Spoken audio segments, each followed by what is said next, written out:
in a private building that was rented by contract for 3 years for a particular purpose. And I also did mention that somewhere between the office of the DPP and Special Branch, there was some issue, and I didn't go into any details.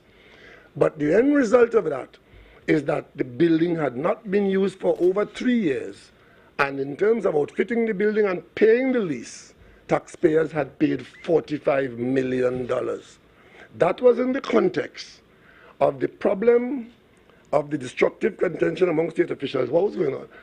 Had to do, somewhere in there, had to do with office space, that I made no allegation. So it is not correct for the Guardian to say that some allegation made against somebody by the Prime Minister is what caused the DPP to be responding.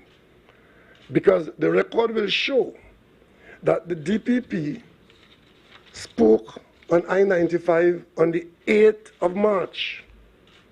I spoke on the 9th. So how could the DPP be responding to allegations made by the Prime Minister? I did not touch anything to do with staffing, because that is not a matter that is dealt with by the Cabinet. The editorial goes on to say, Prime Minister Rowley invested quite an amount of political capital in the case against Ramlogan and Ramdeen. Where did I do that? Other than reading the story in the papers and being aware, like everybody else, that these two people have been charged for stealing public money, where does the Prime Minister, acting as Prime Minister, invest in Ramdeen and Ramlogan situation? Clearly, annoyed by the loss of propaganda possibilities, Prime Minister Rowley released volleys of condemnation against the DPP. I ask every member of the Guardian staff and owner, where did I do that? But the record will show that the kleptocracy was at work. And they're in front of the court now, some been to jail, and then they come and tell us that PRCO was a hoax. Where are we living? How could we tolerate such nonsense from people who have a lot to explain, waiting in the wings? And they don't care that by making statements like that, lying about the behavior of the government, lying about the DPP being under attack, that is creating an image of our country in the public domain, in the national circles, that is what Trinidad and Tobago is like. We are not like that. Our country is a decent, democratic country where the rule of law prevails and the government does not determine who goes into prison or who doesn't go into prison. So when you say the PNM has been prosecuting people who are before the court, aren't you automatically saying that the DPP's office, whoever is the DPP, all the staff in the DPP office was doing the PNM's bidding to bring charges against people where there was no evidence to charge them? Isn't that what you're saying? Because that is what self-appointed senior counsel, former Prime Minister, opposition leader Kamla Prasad-Bissesa is telling the world. And I could tell you to the contrary, that nowhere in those proceedings about who should be charged, what they should be charged for, who should be let go, nobody could point to me, anybody in my government or in the PNM political party that I lead, as having directed those actions. They would all have been done in the normal proceedings of a normal day's work in the Office of the Director of Public Prosecution. And when you add that to the fact that I said earlier on, that nobody could point to me a comment made or an action taken by the government about the decision of the DPP, then you can understand why I can say here today, without fear of contradiction, there is no attack on the DPP in Trinidad and Tobago by the government of Trinidad and Tobago. That was the Prime Minister yesterday, post-cabinet press briefing, where he was rambling a bit. He also seemed to be quite emotional throughout the entire thing. And the interesting thing is, to some extent, a lot of what he said, you know, in the literal sense, could be considered true. It's difficult to say, well, it was outright lies. My main thing is, of course, there's some claims that he made where we can't verify technically, right? But the other thing is also what he did not speak about. So he spoke about how the media was reporting. He singled out one local newspaper's editorial in particular. But he did not necessarily talk about the situation that it was in full depth with regards to DPP. He just spoke about, okay, how his words were taken, what was wrong about, in his opinion, about how his words were taken, but he did not necessarily weigh in on the deeper topic. Then he went on to ironically counter what the opposition was saying, which it ironically goes back to it's a distraction, but in a strange twist of fate now, the opposition is pulling the Prime Minister in a side topic that, again, does not necessarily relate to what's going on with the issues of the DPP office. Well, first of all, that was not a post-cabinet media briefing. Nothing was spoken about what transpired on Wednesday. Furthermore, it was simply just the Prime Minister doing what he does best, and that is ranting. Because to me, the Prime Minister has every right to respond to anything of which he deems as misleading, but he also has a responsibility and a duty to clarify certain things of which people do not understand, but people are asking. I'm still not entirely sure what is taking place with respect to the recruitment, although he said yesterday that they were looking at recruiting individuals outside of Transvago, whether it be within the region or internationally. He says if you actually try to hire 150 attorneys tomorrow for the office of the DPP, what are you going to get? The thing is, I don't even think the Prime Minister understands that there are well-qualified attorneys out there who unfortunately over the course of the COVID-19 pandemic were let go from law firms. And if he were to advertise for the position rather than having to look outside of Transvago for those on contracts, he may actually be able to fill some of those positions. You think that those lawyers would want to go back if they were working in the DPP's office before, and that's part of the issue. Perhaps you have to look outside of Transvago because the packages that they're offering are simply not attractive enough for attorneys. Well, but if it's not attractive enough for local attorneys, how are we going to convince people, hey, leave where you live, upend your life, come down here for something that even the locals don't find attractive? Because if there is absolutely no opportunity in these other countries and there's some opportunity down here, listen, at least I'm getting to practice law and it'll look good on my resume, won't it? That's one way of thinking. As a prosecutor, But apart from that, again, the Prime Minister has every right to address certain concerns, but it was more or less, if he says this was not an attack on the office of the DPP, perhaps I was wrong in what I interpreted. This is not reading from any editorial, but simply listening to the Prime Minister himself when he spoke on that political platform, which again was addressed yesterday as to why he chose to do that.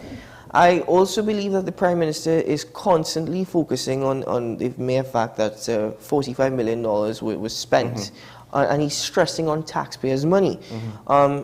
That's all well and good, and that's why I say it's, again, a political diversion. He keeps stressing on the $45 million spent. One, I think, if I'm not mistaken, one journalist yesterday was asking, when the special branch came into play in terms of the security and the security required for the building, was that assessment done before the building was leased, or was that assessment done after? And the Prime Minister could not answer the question, because the individual asked the question, I think, 3 times. The Prime Minister couldn't answer that question at all, which is key. Because, for example, he said money's hard to come by. Yes. Right? He said it, money hard to come by. You know? Okay, if you are going to purchase a property, if you're going to rent a property, don't you do an assessment before you sign that lease? So then my question was, to go a bit deeper than I probably should, was exactly who owns that building? The last point I'd like to make is with respect to media houses here in TNT. Again, the Prime Minister was ranting. He really went after one particular media house. He felt attacked, so his obvious response was to attack. And that is the thing.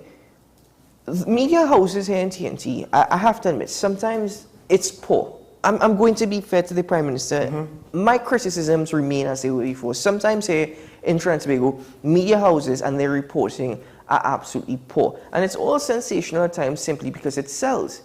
But there are instances where you wonder, and this is a point that was shared by a few colleagues following the press conference yesterday. Where's the Trinidad Publishers and Broadcasters Association? Where's the Media Association of Trinidad and Tobago? You know, they should be responding to these things whether or not they're working with the media houses or working on behalf of the media houses and representing them, because this attack on media houses needs to stop. And media houses need to improve, don't get me wrong, but the Prime Minister's only response is always to attack. Money hard to come by, $45 million in taxpayers' money is gone down the drain. Okay, great, but I could point out a couple of things where taxpayers have lost so much money from cases stemming out of the Attorney General's office. You didn't address that and say taxpayers' money is hard to come by. What about the fake oil scandal? A deal which should have been appealed and your government chose not to appeal it. Again, going all over the place. My final point, Sean, and forgive me for the time that I've taken, is it's just simple. Here in TNT, things are never done right. It's always a political back and forth. I have more questions. I think it was a complete and utter waste of time, this press conference yesterday. And I didn't expect this. I didn't even expect the Prime Minister to speak for so long. But the rambling and the ranting it got to me. I actually find that the rambling and the ranting, that is an indicator in of itself. Generally speaking, if somebody's trying to lie, the last thing you want them to be doing is ranting and being emotional, because a Freudian slip could happen and the truth could come out. I'm not necessarily saying that what he's saying is 100% sacrosanct, right? But what I'm saying is there's probably some truth in here. However, that does not necessarily make the situation any better. It just changes where the issues lie. First of all, with the media, I'll just like to point out, it's ironic that just the last big incident with the human trafficking, well, the media ran with what the Prime Minister and the government said.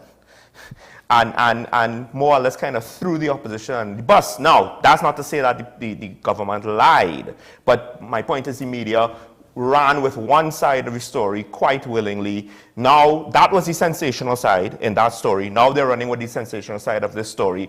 It just points out that's where the media is. Standards need to be better because the media needs to be doing its part before it could complain about other people. That's just, again, my opinion. Just like what I say about how we deal with crime or the population, whatever. Now, with regards to what the Prime Minister said, first of all, you know, his defense about what he said after the DPP's radio interview, it could have been that he genuinely thought it was a proper thing to say, but the point is he was probably talking from the hip, and I doubt he gave any long-term considerations to how will this be interpreted, because there will always be people who will misinterpret you if you're not careful with what you say and you just fire off from the hip. The next thing is that the criminal justice system is ultimately not in a good place.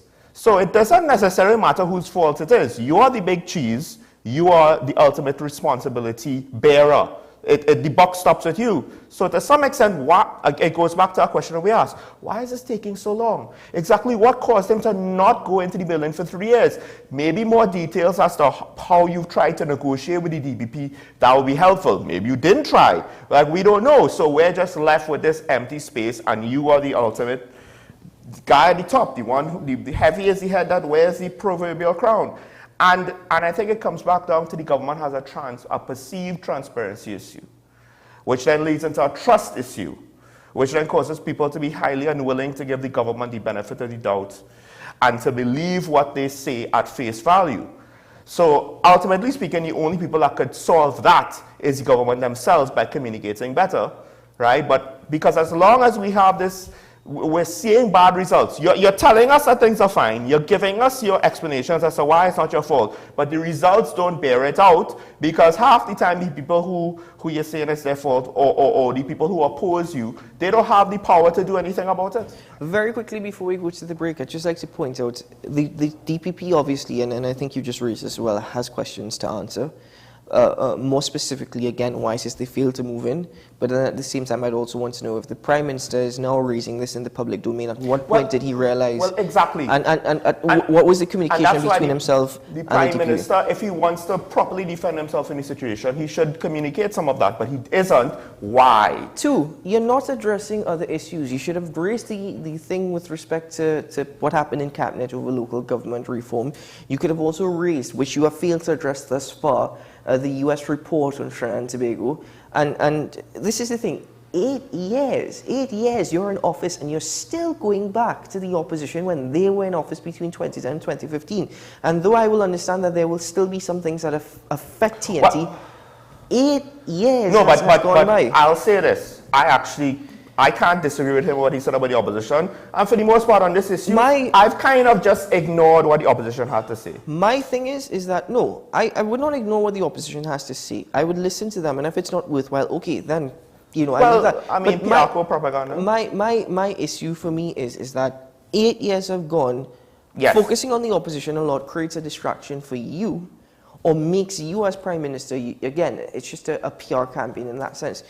But did yesterday resolve anything? Are we one step closer to resolving anything? No, because again, the crime situation is the problem. The DPP understaffing is the problem. As I said at the end of the video there, these things are not technically addressed. He's just defending his position, which is limited. So I didn't see the government actually finding any solutions. As you were saying, your government has been working hard for solutions. I didn't see much of that yesterday. But let's take a break here, and later you, the viewer, can express your thoughts and opinions with us.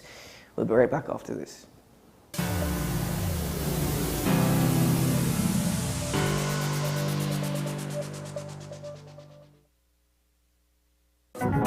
Trinidad, come and get blessed at the Good News Fest. Free groceries while stocks last and lots of giveaways like appliances and toys and much more with live music at each venue. 3 days only in South, March 30th at number 4 Recreation Ground, Palo Seco from 4 p.m. In Central, March 31st at Ancient Alley Promenade, Couva, 6 p.m. And in the East, April 1st, Macoya, Savannah, Macoya, 6 p.m. It's the Good News Fest, 3-day family event, March 30th to April 1st. Lots of giveaways after an encouraging word shared. I am Rondell Donowa, attorney at law and host of Strictly Legal on WESN Content Capital. Strictly Legal is a legal program geared towards informing you, the public, of your legal rights, responsibilities, and remedies. So be viewing Thursdays 10 a.m. to 10:30 a.m. FanZone, your reliable, authentic supplier, has just gotten better. You can now visit our website www.fanzonett.com for your authentic wear and collectibles. The only place where you can use both your Visa debit and credit cards. Visit our website fanzonett.com to make your purchase today.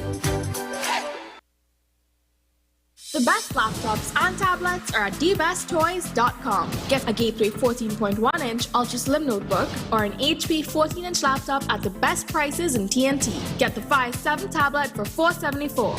You can also shop the latest Amazon Fire Sticks. Call now at 32-DBEST to order or visit us in-store at Forces flagship Matt Bean. Shop online now at dbesttoys.com. Free delivery available throughout Trinidad and Tobago. Cash or links on delivery.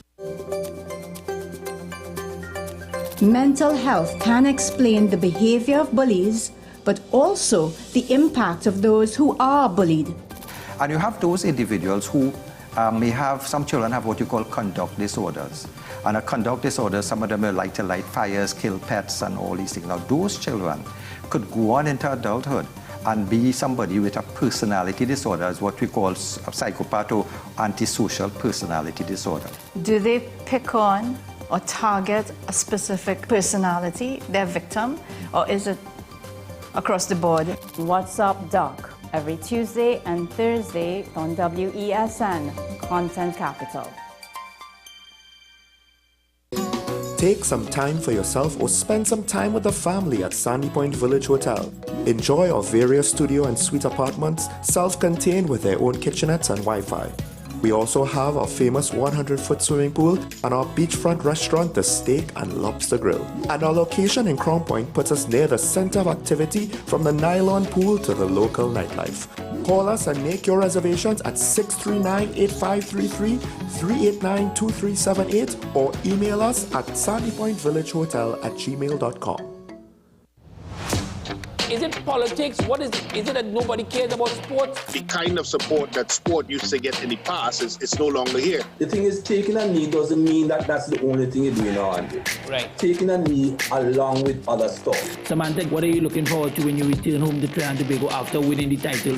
Thank you very much for speaking it into existence. Is there no pressure on Nicholas Ball? It makes me more motivated to work hard and to go out there and rep the red, white and black. Why are we sending a team to the Winter Olympics? There are a number of Trinbagonians who are in the diaspora and have grown up in winter sport. It's an opportunity that the Trinidad and Tobago Olympic Committee will not close the door on. I also believe in the players that we have. Once you can motivate the players, you can get the best out of them.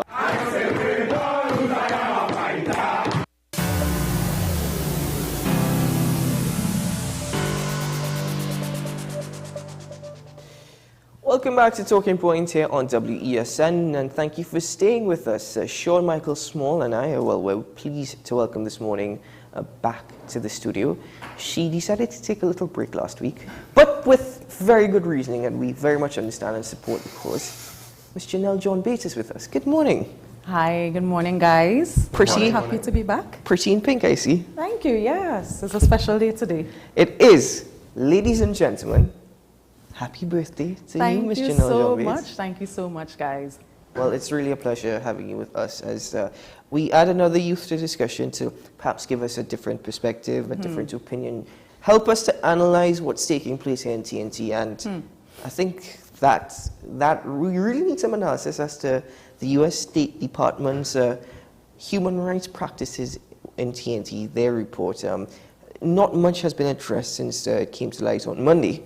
But it really makes for a disturbing reading. For example, the mere fact that with respect to immigration here in TNT, our Immigration Act is from 1969, and a lot has happened since then. It's very difficult for immigration officers to deal with the situation. But then, correct me if I'm wrong, are there terrorism laws in TNT to address the situation? We do have a Anti-Terrorism Act in Trinidad and Tobago, so that's in play. But even though you say our immigration laws are from, what did you say? 1969. 1969. There have been amendments along the way. So the year that an act comes into force doesn't mean it sticks in time. There are always amendments along the way. Yeah. And do you think those amendments have been sufficient? I think the amendments have been sufficient, but what I do think we require are specific laws to deal with refugees and classifying someone as a refugee and preventing their forcible return. And that's something that was pointed out in the Human Rights Practices Report. To date, we do not have any specific laws about refugees, and that is a huge issue given the influx of Venezuelans into the country over the past few years, and I think the influx will continue once Venezuela is in that the current state that it is in. In Trinidad, at this moment, we have I don't know if I'm going to call it an informal process, but it's not in law, where the UNHCR, they make the classifications of individuals, which doesn't give them any rights in force of law, but at least it gives them some sort of coverage, along with living waters. The people go there and they have that sort of assistance meted out to them, but nothing coming from a state agency because of the lack of laws. Well, I mean, this is something that I don't like to hear, because I've spoken out about this general situation more than once, and that is the informal legality. The obvious day-to-day example is the PH taxis, but we see this as well. I think it impacts the criminal justice system. It impacts other areas of governance that, well, when you have to give leeways to try to adjust informally, technically what's on the books, because there's no foundation to say, well, this is what's right, this is what's wrong, you just open up the floodgates for a whole host of problems, because it's up to people's interpretation in the moment, basically. Yes, when we don't have set and clear laws and policies in place, it does allow for that sort of well, some would say it's a flexibility to deal with different situations, but some can say it allows for undermining of the system as a whole. So I would have to agree with you, you know, laws, and especially as it relates to asylum seeking and refugees is a it's something that's required. And with situations as serious as that, people kind of ignore PH taxis because how bad could it be? Until there's a news story about a lady that goes missing and winds up, the body is found, and she was last seen going into a taxi that can't be traced because it's not registered, right? Outside of that, people kind of take it for granted. It's a small thing, but there are large situations that that are impacted by things like this. If we use the example of the PH taxi, which I think is a very good example, I can never understand that they're not recognized by law, but yet they're still assisted by legal entities and bodies. For example, you have various corporations actually creating taxi stands. You have them actually drawing the lines up to where the taxis are allowed to actually stay on the roadway. But you see, we have to understand the reason why we have some of these informal systems. In order to own or to get a H license or have that particular license, there are certain requirements that a lot of these people don't meet. I believe, and again, if somebody could correct me if I am wrong, I think you need to have a clean criminal record. That's one of the requirements to have a H license.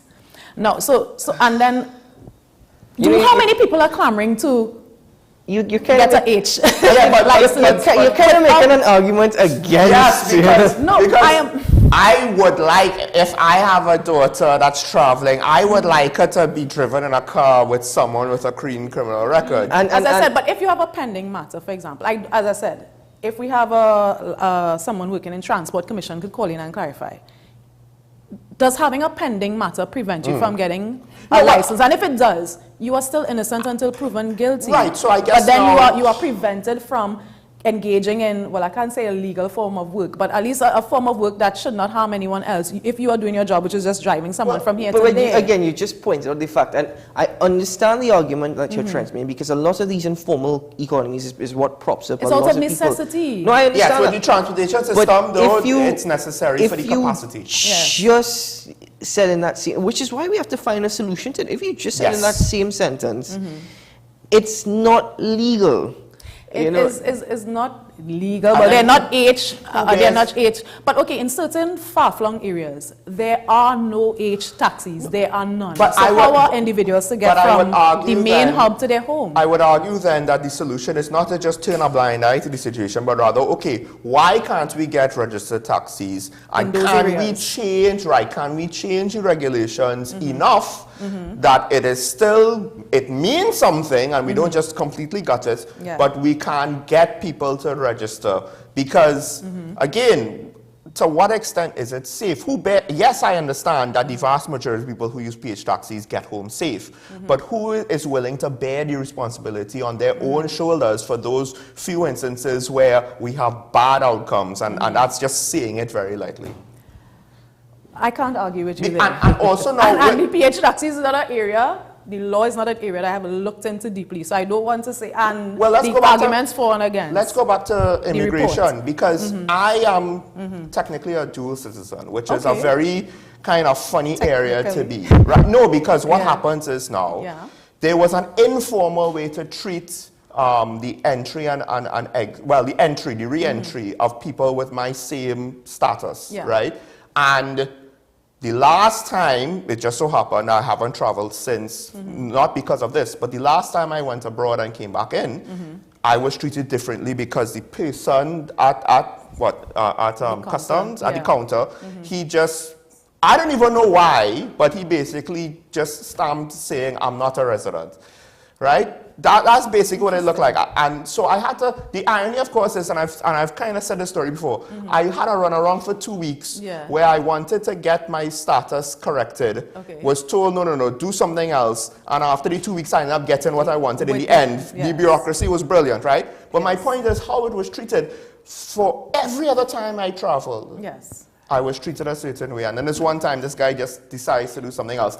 My situation is benign. They could be... No, but your story is not unique, because I've heard that in different ways, and up to yesterday, I was speaking about it in relation to how mothers or fathers who have children, they're not married, name may or may not be on a birth certificate, how they treat with traveling with a child in absence of the other parent. I have heard several differing positions on the policy. Whether you need a letter from the other parent, you don't. It's a lot. Are you supposed to walk with birth certificates when you travel? It's a lot of different Let me just iterations. get back to the report. Topic, the report, we've gone down. Just for a minute. No. Sometimes it's good that these conversations go. I honestly think this debate about PH taxi should continue, because as far as I'm aware, the Minister of Works and Transport did indicate that they were putting things in place, and then of course. Well, what's next? And we saw how long that's taking. Unprecedented circumstances happen, therefore, I don't know. But anyway, with respect to this, is it that we ignore these reports? I mean, again, I have not necessarily heard it being actually commented upon or addressed by those whom I think should be the ones to handle this. I'm not entirely sure if we are actually taking these reports seriously, if we're just ignoring them. Because I wouldn't want to go as far as to say human rights are ignored in TNT. No, human rights are not ignored, and that was acknowledged in the report, that we have certain laws and systems in place, but there were some, and they have highlighted certain areas that we need work in. And that's a good question. I actually don't know what happens after these reports are published. I mean, they're published by a foreign entity, so I don't know how far it affects what we do here in our jurisdiction and what our national security or other agencies do with it. That's the interesting question, because we are now involved, or we have involved ourselves in a lawsuit in the states that Mexico is piloting with regards to a civil lawsuit against gun manufacturers and I believe one distributor. But that's a very highly contentious internal political thing, because 16 U.S. Democratic states and the District of Columbia is also involved. So we have indirectly associated ourselves with one side of a political issue. Now the state is coming in this situation is technically commenting on our internal situation, which borders on interference. But at the same time, if there's smoke and there's fire and there's truth to it, to what extent would it be irresponsible for them not to say anything if they can? Because some of the things there, depending on how true it is, like freedom to participate in the political process, corruption and lack of transparency, and they pointed out the potential of extrajudicial killings. These are not necessarily something to... They pointed out, according to what I read, they've said they've spoken about police-involved killings. Yes. But I don't think they've gone as far as to say we have extrajudicial killings. We don't have any political killings or anything like that. And to be honest, if you live in Trinidad and Tobago, nothing that is said in the report should be new to you. There are topics we have spoken about all the time. They said the major areas are the unlawful and arbitrary killings by police, the refoulement of asylum seekers, corruption and trafficking in persons, which are all topics you have discussed here quite regularly. We spoke, last time I was here, we spoke about the trafficking in persons situation. So nothing here is new. So I wouldn't say that the government has to react to this report. These are all issues that I'm sure that are on the front burner for the government. Well, the report actually did indicate, and this is a positive for the government, plus that the government actually took steps to identify, prosecute, investigate when, individuals who are found, or even officials, to be committing human rights abuses or corruptions. Exactly. But the report also indicates, and this ties back into a big issue here we've been debating over the last few weeks, and that is the judicial system. Because a lot of these cases end up open-ended. They're never actually That's what the report said. Because of, as it relates to the officers involved in killing, it did said that because of the slow pace of the judicial system, it creates a sense of impunity. Yeah. And again, coming back to the trafficking of persons, I read this morning that there were 4 individuals who were charged with trafficking of Venezuelan teen, and they were essentially, the case was dismissed. Yeah. So again, we are back to square one, where no one in this country has ever been prosecuted, has ever been found guilty of trafficking in what persons. they're saying is not new, but of course it's an international entity that is to say, it's outside of our borders. Speaking about us, the Prime Minister just went on to complain that, look, when you say these things about the government and the country, particularly what the opposition said, it paints us in a bad light. Now, I am willing to take what he said, but the flip side is, this is not new. So we can't say that the U.S. State Department is like speaking, out of its you-know-what. No. But they're highlighting it, which means now that we've already lamented on this show, and the country has, when this report comes in and the travel advisories come out, So to some extent, shouldn't things like this kind of be a wake-up call if we're not trying enough already or as much as we can? Because how we look to the outside is not that great. I'm sorry, before we go to that, how many more wake-up calls do you want? That's what I was going to say. I don't think this report is a wake-up call. That's why I said this report, there's nothing new. And actually, if you look at their report from last year, they had very similar things to say. So I don't think, and again, I don't think the government is unaware or not doing anything about these issues. I mean, the issues are, it's a multitude of issues to treat at the same time. But where are the results? To say, not even to say that they're all solved. They're not going to solve them all overnight, but to say that we're working towards even one major issue pointed out. So as much as they say it's not a wake-up call, the population seems to be generally content to wait and see, but we're waiting and see for I don't know how many decades now with some of these issues. But and that's exactly why I say how many more wake-up calls do you want? Because if the report is published next year with similar findings again, what are we going to say then? It's a wake-up call. We've had opportunities. We're up. We've had very much awake. The thing is, I'm just curious to know that, again, following this report, you would hope, you can only hope, that the Attorney General and the Prime Minister, the Minister of National Security, would all sit down and have a meeting, which, again, I hope it's not just all political talk, but actually try, because, I mean, the Prime Minister said his government is looking for solutions and been working towards it. You would hope that these issues are addressed, because if it is that the report said that the government has made significant efforts to actually investigate and prosecute officials on corruption and human trafficking, that's all well and good. That's excellent. So the government's next step now would have to try to work with the judiciary, which should be an independent arm. Well, it is, and it says in the report that there's no significant indication of any political interference in the judiciary. That was highlighted in the report. So we can rest assured, despite all that we've been hearing in the news, the judiciary is an independent body. Well, the judiciary, but what about the DPP? By constitutionally, it is independent. And I wanted to say something. We keep saying what the government is doing. When we look at some of the issues highlighted here, this is not a government issue. The government here is to put the laws, the particular laws and policy in place. So as it relates to the asylum seekers issue, yes, that is a government issue. But in terms of unlawful and arbitrary killings by the police, there are laws in place for that. We have the PCA and other bodies there to deal with those things. Is that a government issue? I'm willing to give you that the DPP has more or less been able to act independently. The police, on the other hand, the government, for all intents and purposes, selects the current commissioner. Yeah, okay. Throughout the last commissioner. That's what it looks like to those of us, because we don't have enough information about how. But how does the selection involve with the actual policing? You choose the guy at the top. The guy at the top then is or the one that sets, top. or the lady at the top is the one that sets the policy that you can't set. You still write the criminal laws as the government, but the police policies, are set by the commissioner. So you might not directly be involved, but indirectly you selected your person. But are you trying to say there's anybody in this country who does not want to put policies in place to stem the tide of crime? You see, again, by saying what you're saying, you're implying that the government would manipulate the commissioner to not do things she has already said that she's given herself until June, So I can't see. If I may just interject here, lady and gentlemen. We get in spicy. Yes, please, if I just may. I think in some instances, and I do not have evidence, but again, perception is just as deadly as reality in many aspects. There would be some things you would wonder whether or not there is any source of involvement from a top level with respect to policing. As it relates to laws are in place. The issue for me with respect to the police service, and this may be separate to the commission, in fact, of who carries out the investigation. The commissioner should ensure that these investigations are signed, sealed, shut.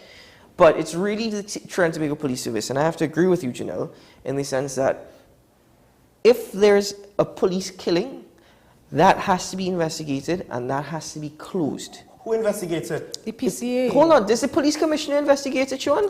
Yeah, but okay, when is the last time the PCA, with all of the things that it's had to investigate over the last 7 years, what has come out of it? Didn't the report just But say? the PCA has to then transmit its reports to the DPP, and the PCA also, there are things like I was just reading again this morning, there's a particular police-involved killing they're looking into, but they're hamstrung by the lack of I think they're waiting on a report from FSC into. So again, there are so many people who are involved in the cooking. I understand that, but at the end, and I get it, but at the end of the day, in the long run, the people at the top bear the responsibility, and there's two things that does not help them from bad public perception: lack of transparency and the results. Because we not get it. It's not that we're not getting some results.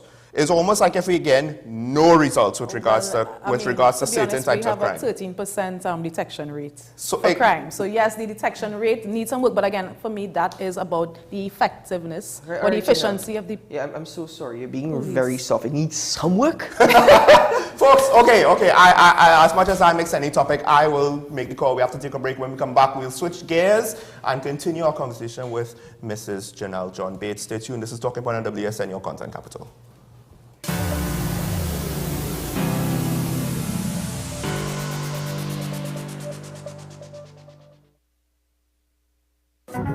Trinidad, come and get blessed at the Good News Fest. Free groceries while stocks last and lots of giveaways like appliances and toys and much more with live music at each venue. 3 days only in South, March 30th at number 4 Recreation Ground, Palo Seco from 4 p.m. In Central, March 31st at Ancient Alley Promenade, Couva, 6 p.m. And in the East, April 1st, Macoya, Savannah, Macoya, 6 p.m. It's the Good News Fest, 3-day family event, March 30th to April 1st. Lots of giveaways after an encouraging word shared. The issue, the continued rise in the price of flour and its impact on the cost of living in Trinidad and Tobago. How should we go about it? I want to ask you, what has been revealed to you about the state of vulnerability in the country because of this exercise and because of what we're going through? Is the government losing the war on the vaccine front? The discussion should revolve around the common good for the greatest number of people in Trinidad and Tobago. How do we inculcate a sense of respect and regard for people who may not be of your own political ilk or persuasion? The communities are now being used by political opportunists. So when the tables are turned, it's the same way. Okay, this has been 10 Questions. I'm Andy Johnson, and we'll see you next time. Every word, every line, every paragraph depicts a real moment in someone's life. A father, a sister, a mother, a brother. We at Newsday are dedicated to you, the people, and through independent, unwavering journalism, strive to always bring your stories to life. Because your stories are more than just words. Newsday, independent and credible.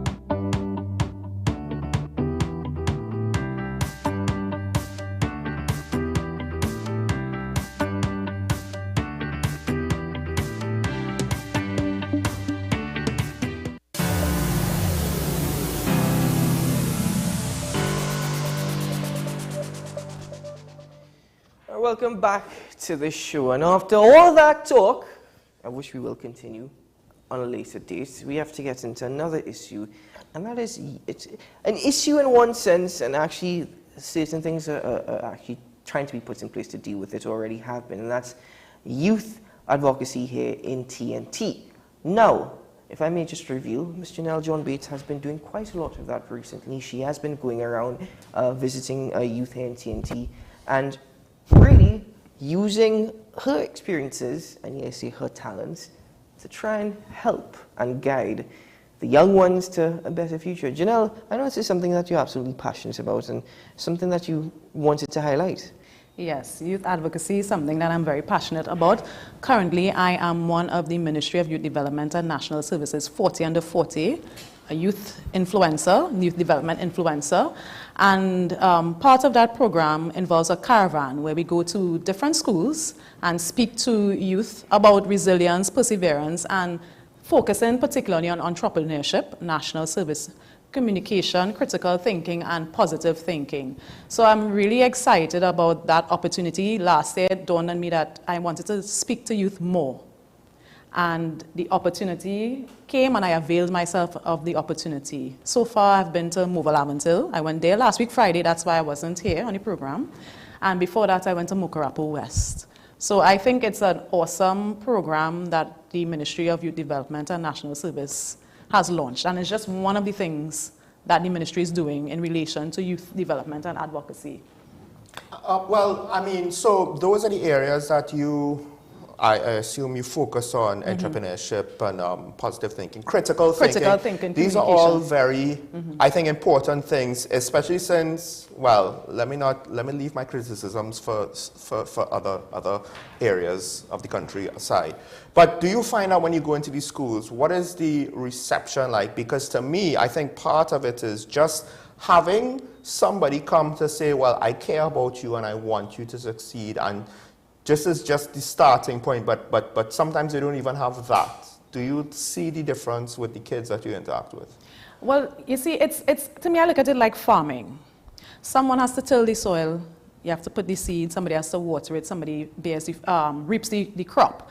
So I just look at it as I am playing a part in a whole process. So I'm not going to say the influencer is going to school and speaking for 3 hours is going to have a magical outcome. Yeah. But it's one of the blocks. We're building on a foundation of positivity and encouraging the youth in a particular direction. And I think even if you just reach one person, one youth, during those sessions, you've done a lot. That's one youth who's been shifted on a positive trajectory. I don't want to stymie the conversation, but with this 40 under 40 program, you know, how were these youths who are part of the program, the 40 youths, actually identified and selected? Well, it was an application process, so you had to volunteer. It's a voluntary service. So you have to send in apply, meet certain criteria, one of which generally is supposed to be under 40, but I'm hearing they're saying most of whom are under 40, and indicate how you think your life story would be one that would influence youth on a positive track. Okay, because I'm in total agreement with this, but and I think these programs are necessary, needed. Yes. I like you said, how your life story will actually help inspire youth. I think, again, not to stymie the conversation, but I would rather ask than rather want to assume, and that is, and this is just based off of what I'm hearing, and that's why I want to ask. Is it that you had to be a member of a certain political party in order to become that? Because the people who I know who are part of this are members, so I don't know if that was one of the criteria. That was definitely not one of the criteria. You could go on the website. I think the application document is still up there. So being a part of a political party is not a criteria, and that is not helpful in terms of how you'd be able to steer the youth. That is not the important factor. Do you have a story of resilience? They particularly, it seemed to me, wanted people who are entrepreneurs, because you know the ministry is geared towards also helping youth be job creators instead of job seekers. So no, I'd want to disabuse you of that idea. No, I'm glad that you've answered the question. As I said, I don't want to assume, I would rather ask. Also, part of the thing is sometimes you ask questions, not because, you know, we necessarily think a certain way, but we know that somebody outside might have that thought. Perception. And it's one thing if we say it, but to ask it, because then they will call and say, well, you didn't ask her, why about this and that? But, I mean, you're right in the sense that these hopefully would be seen as, you know, non-partisan issues where at the end of the day, it's for the children. We're already seeing other jurisdictions struggle with their education system and youth development. Part of the problem is, look, as economies grow, but it's not as though the landmass grows and the resources grows. You know, if we're lucky, we might find more gas, but Trinidad and Tobago is what it is. We're not going to just find more land and gold deposits or whatever on that new land. So to try to create something now, and that's what it is, entrepreneurs, as opposed to what you said, job seekers, because we already see some of the issues in the job market and in the tail end of the education system where we had GATE, but we didn't necessarily know what to do with all of these graduates. So now, because part of being an entrepreneur, you could still want to be a dentist or a doctor, but you need to have entrepreneurial skills if you want to have your own practice. Is there a sense of difficulty, not in being a youth influencer, because I think if you have struggled or you face difficulty or you've been resilient in facing your issues and coming above them, it becomes a bit easier to try and inspire other individuals. I think the issue is whether or not people are going to be receptive to that, because everybody might not think like you. People might simply say, well, that's your life, it worked out great, it worked out easy. I have my struggles, I face my struggles. And given today's society, there are many struggles and many concerns and many worries. How receptive are individuals to this? Is it that they're really trying to take inspiration from this, or is it for them just another period in which I can miss a class?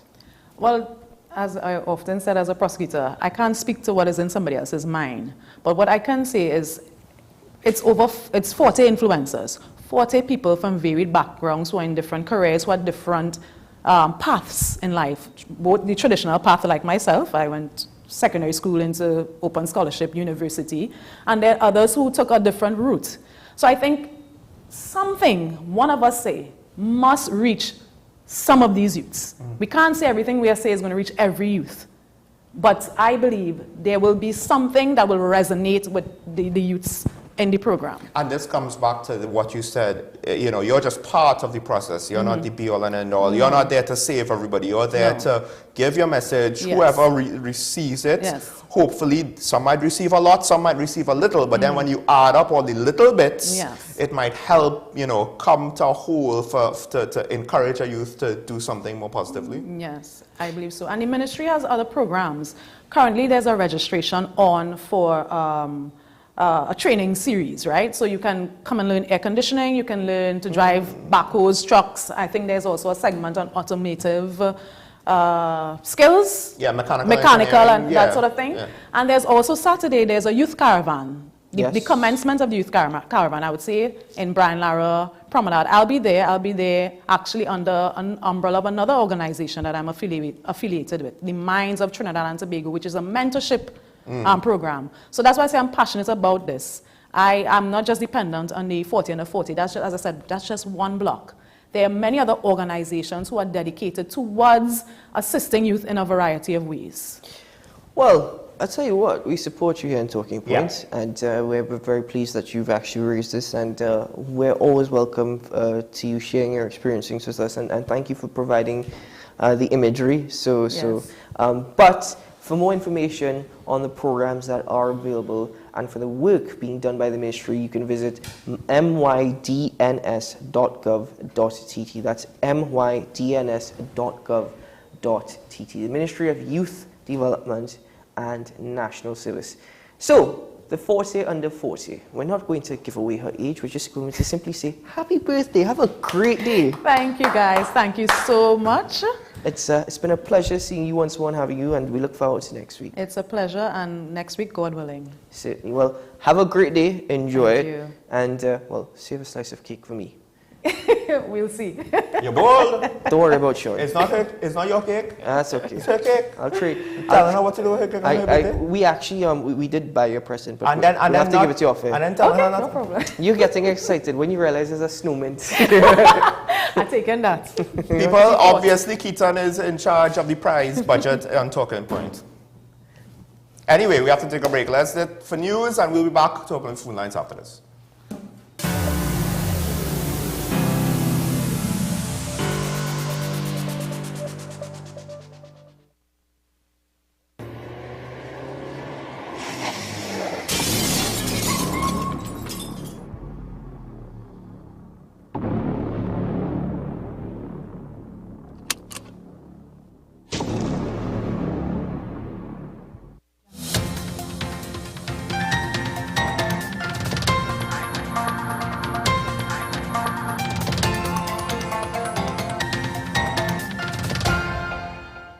Here's your WESN News on the Hour. I am Denise Martin. Thanks for joining us. Here are the headlines. Prime Minister denies there being any attack on the DPP. TTPS says officers not criminally culpable for missing ammunition. Sangre Grande couple gets bail for fraudulent receipt. And internationally, US airstrike kills 11 in Syria after drone kills contractor. Now for the details. There is no government attack on the DPP. So says Prime Minister Dr. Keith Rowley as he responded to detractors who expressed such. The Prime Minister was speaking at the post-cabinet briefing on Thursday. Nobody could point to me a comment made or an action taken by the government about the decision of the DPP. Then you can understand why I can say here today, without fear of contradiction, there is no attack on the DPP in Trinidad and Tobago by the government of Trinidad and Tobago. And there's no attack on the DPP by the Prime Minister of Trinidad and Tobago. So when Basdio Pandi comes out to have a few drinks with us, he must have had the drinks already when he gets up and says that the Director of Public Prosecution is going to be crushed by the government. Absolute hogwash. The TTPS is continuing investigations into the missing ammunition of a businessman. The police service stated that officers will not be held criminally culpable as an outcome of this incident. In January, the High Court had ordered the police to return a number of firearms and ammunition which was seized from Shagona's businessman and firearms dealer Taufik Ali during an alleged audit. After the handover was completed, Ali's attorneys wrote to the police indicating that 500 of the 1,230 rounds of 9mm ammunition that was seized from their client was not returned. On Thursday, the 13th of February 2023, the Commissioner of Police, Ma'am Erla Christopher, instructed an investigation into an allegation of missing ammunition of some 500 rounds where it went missing. On Thursday, the 16th of March 2023, the investigators held discussion with the Director of Public Prosecution, Mr. Roger Gaspard, where he presented the evidence and was advised that there was no criminal culpability on the part of the police officers. This matter is still under investigation. A Sangre Grande couple was granted bail in the sum of $150,000 after being jointly charged with uttering of a forged valuable security. The perpetrators, 36-year-old Kareem Johnson and 26-year-old Lily Sutton, presented a receipt dated September 9th, 2022 in the sum of $120,000 in their names and told the bailiff that they had purchased the house they were renting from the owner and the receipt was proof of said purchase. The victim was shown the receipt, which also bore a signature purporting to be hers. She denied selling the house or ever signing a receipt. A report was made to the Fraud Squad East office and the two suspects were arrested. In international news now, the United States military carried out multiple airstrikes in eastern Syria against Iran-aligned groups who it blamed for a deadly drone attack that killed a contractor, injured another, and wounded 5 U.S. troops. Although American forces stationed in Syria have been targeted by drones before, fatalities are extremely rare. Well, that was your news to the hour on WESN. I am Denise Martin. Thanks for watching.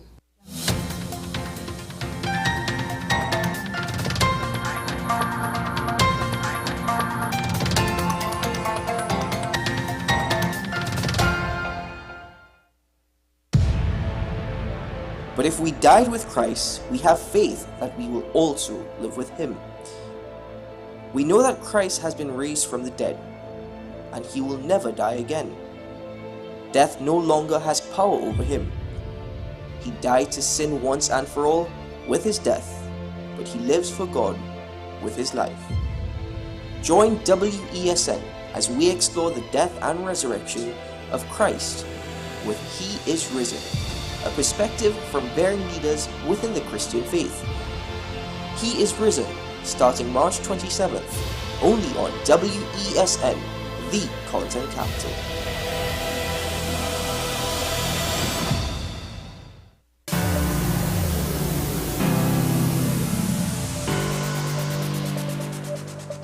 Welcome back to the program. Thank you very much to Ms. Denise Martin for news on the hour.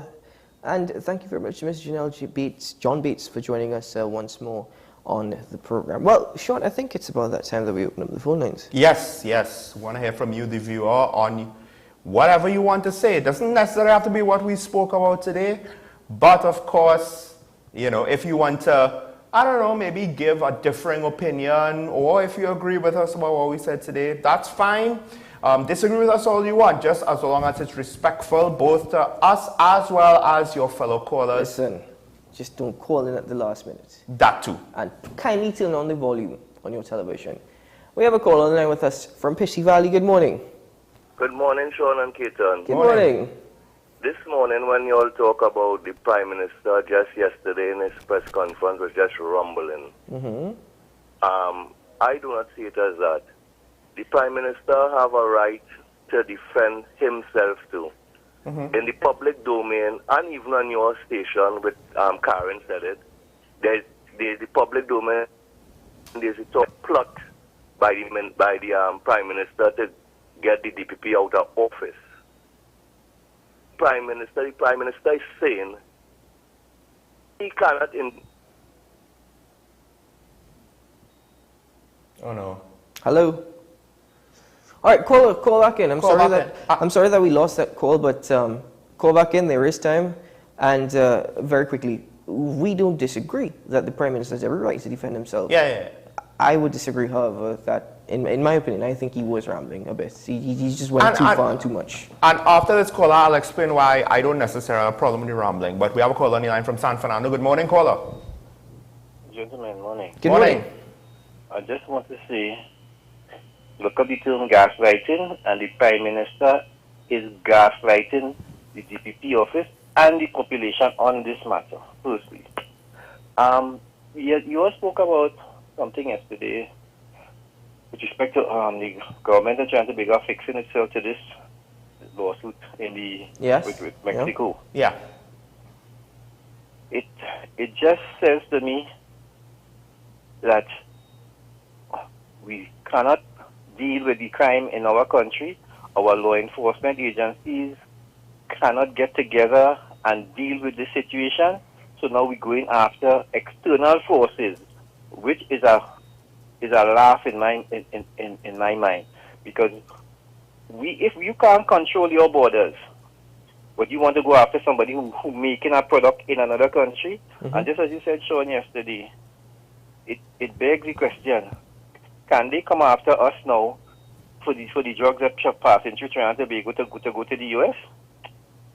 And my last issue is the president, Christine Kangaloo, on this issue of using the Panyard model.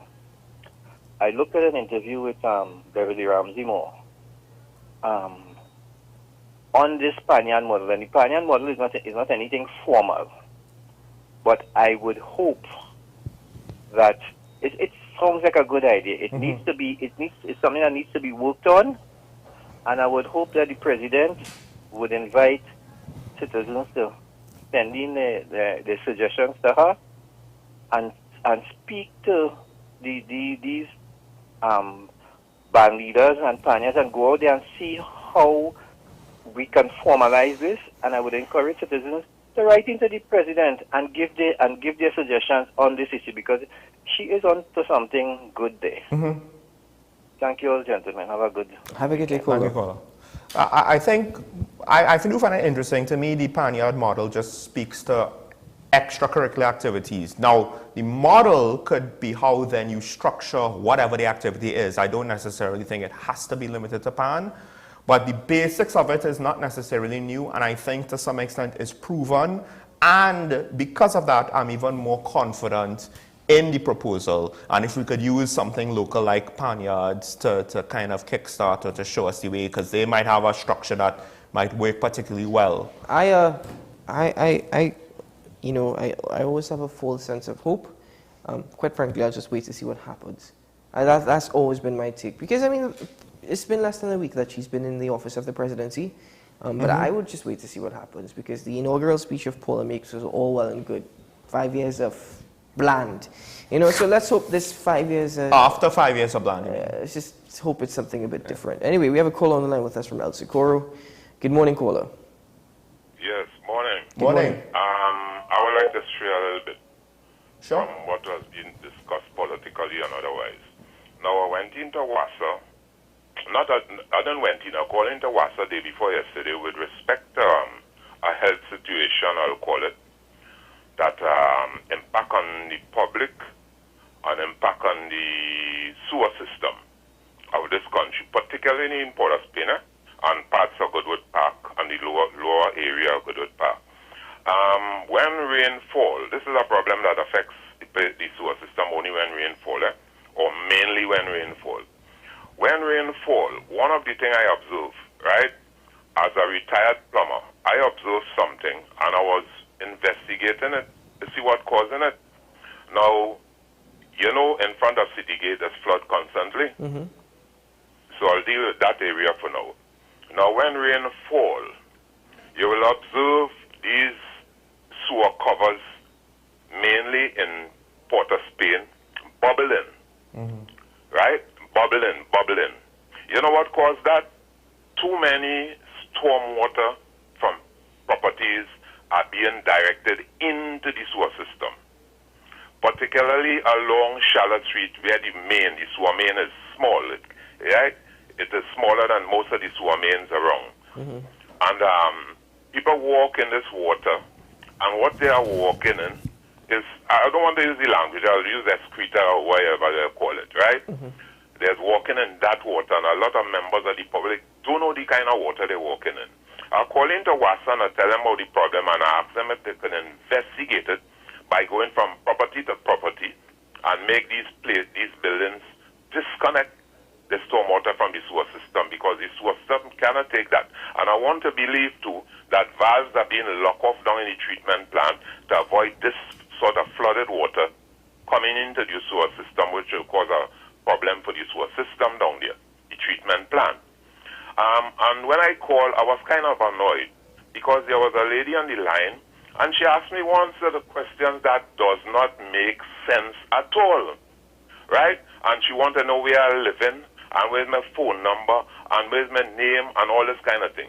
I tell her, say, lady, I am not giving you my name because I don't like, in this country, I don't give names in certain situations because people, right, we know people victimize you in some form and fashion. They could even get your phone number and find out who he is too.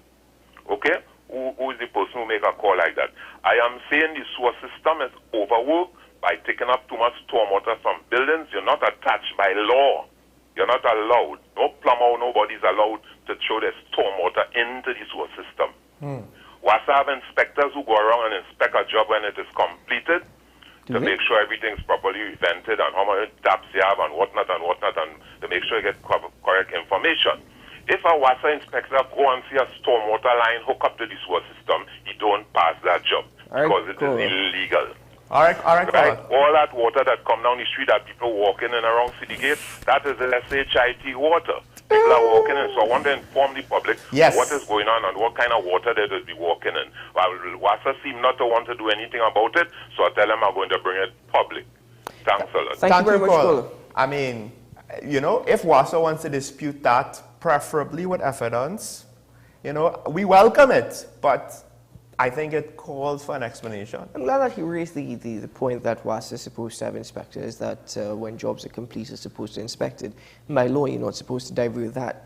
I just find inspectors in this country tend to not always be doing their jobs, it seems. You ask, how did this get approval? How did that get approval? But the thing is, as though, who do I blame in instances for this? Do I blame plumbers? Do I blame private residents or business owners? Who do I blame for this? Well, it starts with if there are inspectors that didn't do their job properly. It starts there, and then it works its way out on both directions. To me, it starts with, if it is that you do this illegally, it starts with you. The inspectors are supposed to raise that. So then it ties back into what you're saying, that people are not doing their job. A call on the line with us from Chagones. Good morning. Good morning, gentlemen. Morning. Life just do like yesterday and cut off everybody. No, well, we haven't been cutting off anybody. We've been having difficulties. Nobody was allowed to talk yesterday. Oh. Anyway. Oh, in that particular problem, sense, yes. I apologize for that. The problem with the DPP is only all a smoke. We're not getting to the real cause of the problem. One of the major causes is money. Money to employ this set of staff. Of course, I'm going through the reason why we don't have money in Trinidad. I wouldn't repeat it. The second thing is in staffing in the public service. How you determine what is proper staff? And you had a division they call the Organization and Management Division. Mm-hmm. That was their job. If government have to get any offices, whether they build it or they rent it, their duty would be to see that it's suitable, it have the adequate thing and whatnot. Now that no longer exists. Right? At least I hear nothing about it. And when you look at some of the buildings that government rented now, they are totally inadequate for the purpose. When you come to when the government have to rent, the people who used to do the valuation and rent it would be government and valuation people. They were trained to do valuation. When government didn't like the sort of figures their partners was getting, and they tried to convince the valuation division to their effect without success, they then went and get the Organization and Management Division to do the negotiations for the rent. The Valuation Division continued to do the valuation. And what happened when it went to Cabinet, because all these things have to be approved by Cabinet, where it was their friends and partners, they will accept the most ridiculous ones. To give you an example, at time government stopped all rental in Central Port of Spain. But they go and rent a building quite down in the middle of Lavanti, but with the Ministry of Sports. Totally unsuited for government purpose. The Chief Justice Quickly, will know more than the other people, and people should realize that the DPP do not go to these discussions with staff. This is administrative arm that will do that. And they will have report to him, of course, and he will have to okay it when they come back.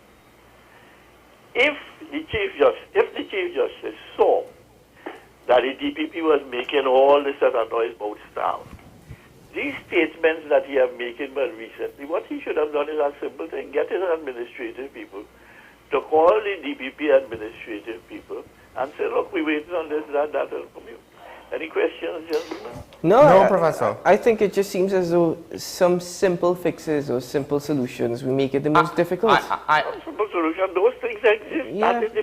But we complicate it, Professor. I agree with you. I've heard something before that suggests that what you said, that corroborates what you said with regards to the administrative staff. They're not spoken about in all the hullabaloo. I disagree with the money situation though, because from what I understand, outside council, the amount spent there could more than afford to hire more prosecutors. No, that is why they don't have money. Well, right. Well, that's okay, the argument there we he's go. making. Right. So we technically we agree. All right. Thank you, Professor. We want to leave open. Do we have another call? Okay. Well, call from Petty Valley. You can call back. Yes, because I did want to. I don't necessarily want to assume what his entire point is, but based on what he said, I would like to go to the point where, no, as somebody who actually thinks that it, in a way, helps the Prime Minister's case that he was rambling, because like I said before, you don't want to be rambling when you're trying to not speak the truth. So he was emotional, I get that. He was a bit bombastic. One could argue if he was too much so, right? But I do felt that there was some genuine sense of, I am pushing back on this.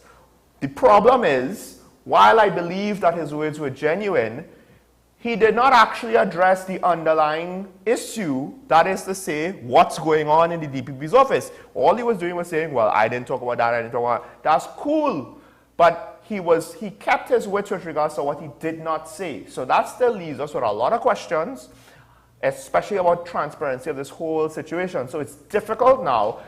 I might be willing to accept it, but it's difficult for me to tell the general population, hey, accept what the Prime Minister says, because it looks as though too much things are missing. All right, we have a caller there with us from Aruka. Good morning, caller. Hello, good morning. You're on the air. Hello, good morning. Morning. Good morning. I'm calling from Aruka. Yes? Go ahead. Hello? Yes, you can speak. You're on the air. Okay, right. Good morning, sir. Morning. Considering the Prime Minister's address conference yesterday, right? I listened carefully to what he said from before when he spoke about the DPP's position, all right, of lack of staff. When he came out and said that the office space that they paid 45 million for however long, right? Which did not, to me, address the story of the staffing. Staffing and space is two different things. If you don't have enough, I mean, you must have space to have your staff. I know that, right? But I think, in make it short, I think the Prime Minister is a master puppeteer. He uses words. Those are my words. He uses things in a certain way to highlight his base, to get his base riled. For example, just yesterday, on what you said yesterday about Mr. Pandey, that, you know, he had this way of saying things that, he had, I don't know how much drinks he had, implying to me and to his base that Pandey was drunk. I mean, that is how I look at it, right? And this sort of dog whistling that he does, right, is very distracting, not professional for a Prime Minister. That is how I see things as it goes, right?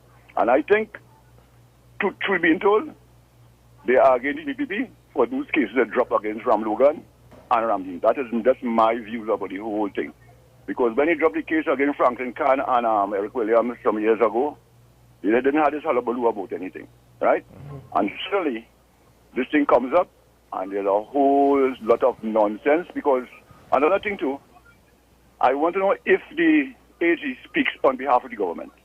Because if the AG comes out and attacks the DPP, I think he's speaking on behalf of the government. Yeah.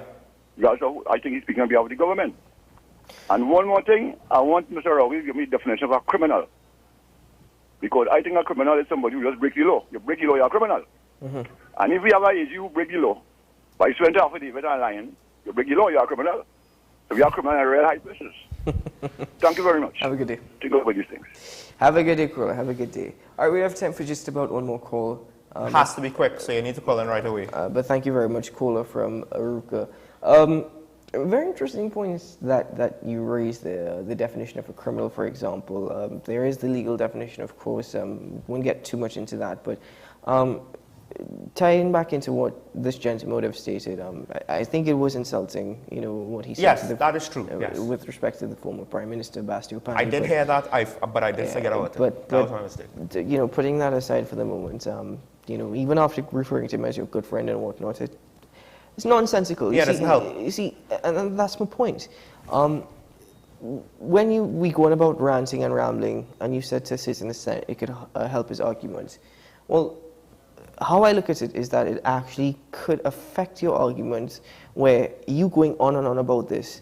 I could simply interpret that because you're choosing to rant and ramble about this, and I'm using the term rant and ramble because of the Prime Minister's disposition yesterday, you wonder to what extent what was being reported had some level of truth. That is how one could interpret it as well. So much so that the Prime Minister saw it fit and necessary to come out to have to try and rebuttal everything. Because generally erroneous claims are made, and it's never addressed, it's left silent. This is the key. He didn't rebut everything, which... his intention was to. No, but I don't even know if it was. I think it was just to cover himself. Ironically, it does not cover the AG, and the AG is part of the government. So that is a good observation that the caller made. But the thing is, he set himself up wrong with his opening statements. Yes, he's right to say that he didn't start the hullabaloo. Karen did make a case that the Chief Justice started it. He's technically not a member of the government. Fine. But to some extent, that's semantics. You're engaged in it, and you engage in it in a manner that left yourself open to be interpreted by other people in a manner you don't want to be interpreted, because you come out and you find yourself now.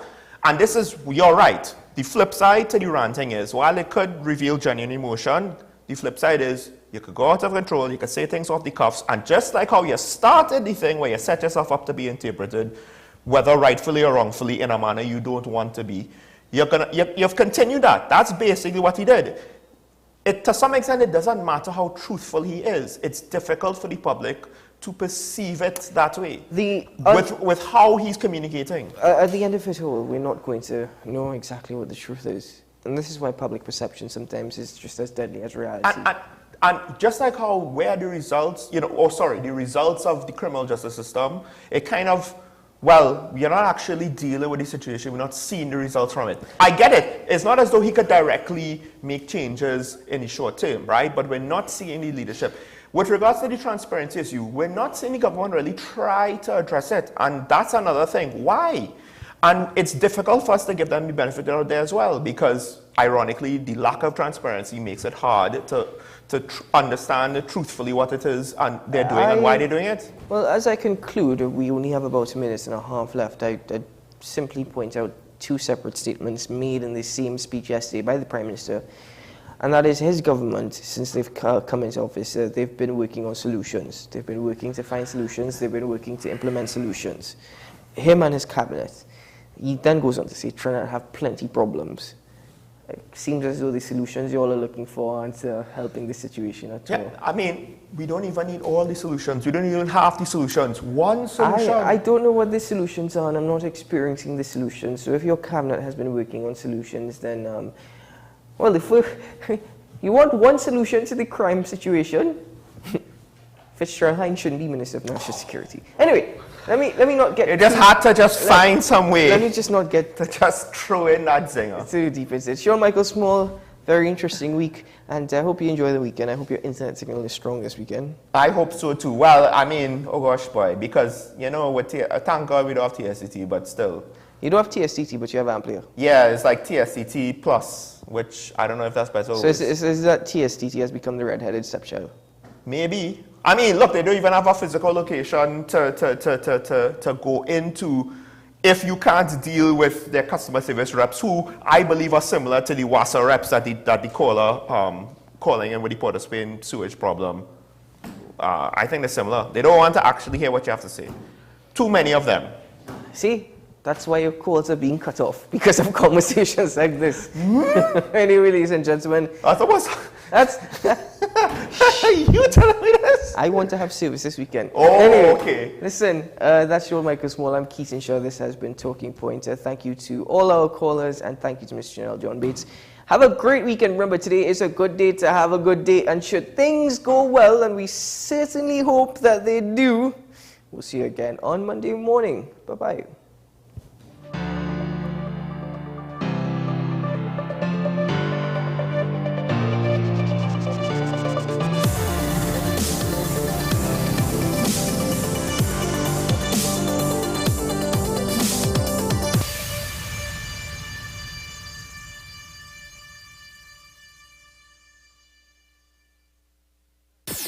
WESN.